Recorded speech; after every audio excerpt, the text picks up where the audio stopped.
নমস্কার বন্ধুরা, রূপার পাকশালাতে আপনাদেরকে স্বাগতম। বন্ধুরা, আশা করি আপনারা সবাই ভালো আছেন। আর আজকে কলা, পটল, আলু দিয়ে রুই মাছের পাতলা ঝোল হবে। তো তার জন্য মাছ কিন্তু খুব পরিষ্কার করে ধুয়ে নেওয়া হয়েছে। পটল আলু কেটে নিয়েছি আর কলাও কেটে নিয়েছি। তো মাছে লবণ হলুদ মাখিয়ে নিলাম। এরপর কড়াইয়ে সর্ষের তেল দিয়েছি।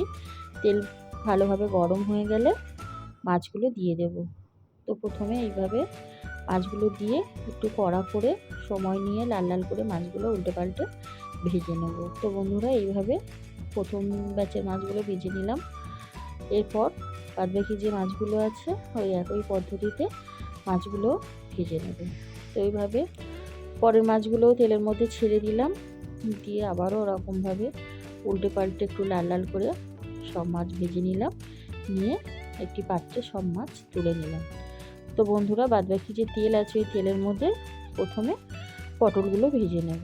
তো এইভাবে পটলগুলো বেশ কিছুক্ষণ ধরে নাড়াচাড়া করে একটু মোটামুটি লাল লাল হয়ে গেলে দেখুন পটলগুলো এবারে তুলে নেব। এইভাবে পটলও তুলে নিলাম। নেওয়ার পর তেলের মধ্যে দুটো তেজপাতা, 1 চামচ জিরের ফোড়ন দিয়ে প্রথমে আলু দিয়ে দিলাম।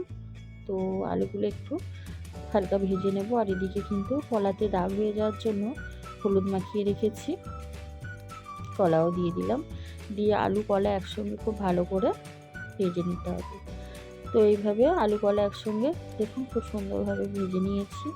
এরপর দিয়ে দেব 1/2 চামচ হলুদের গুঁড়ো, সামান্য লঙ্কার গুঁড়ো, জিরের গুঁড়ো আর পরিমাণ মতো লবণ দিয়ে দেবো। চিনি দিয়েছি। আর এখানে আদা জিরে কাঁচা লঙ্কার পেস্ট 2 চামচ দিয়ে দিলাম।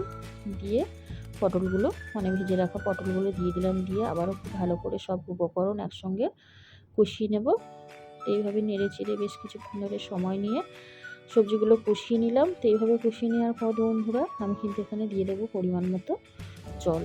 তো এইভাবে জল দিয়ে দিলাম। দেওয়ার পর এটা আমি মোটামুটি 7-8 মিনিটের জন্য ঢাকনা দিয়ে রেখে দেবো সবজি সেদ্ধ হওয়ার জন্য। 7-8 মিনিট পর ঢাকনা খুলে নিলাম। খুব সুন্দর ঝোল ফুটে উঠেছে। আর দেখুন আলুও সেদ্ধ হয়েছে কি দেখে নেব। তো আলুও সেদ্ধ হয়ে গেছে। এরপর কিন্তু ভেজে রাখা মাছগুলো সব দিয়ে দিলাম। তো এইভাবে দিয়ে আবারও মোটামুটি 7-8 মিনিট মতো এরকম কুক করে নেব। তো বন্ধুরা, একদম কিন্তু তৈরি হয়ে গেছে সুস্বাদু রুই মাছ দিয়ে পটল কলা আলুর ঝোল। এইভাবে গরমের সময় হালকা পাতলা বাড়িতে বানিয়ে ফেললাম। আপনারাও বাড়িতে বানিয়ে খান। এরপর একটি পাত্রে নামিয়ে নিলাম। ভিডিওটি ভালো লাগলে লাইক শেয়ার কমেন্ট করুন। চ্যানেলটিকে সাবস্ক্রাইব করে দেবেন।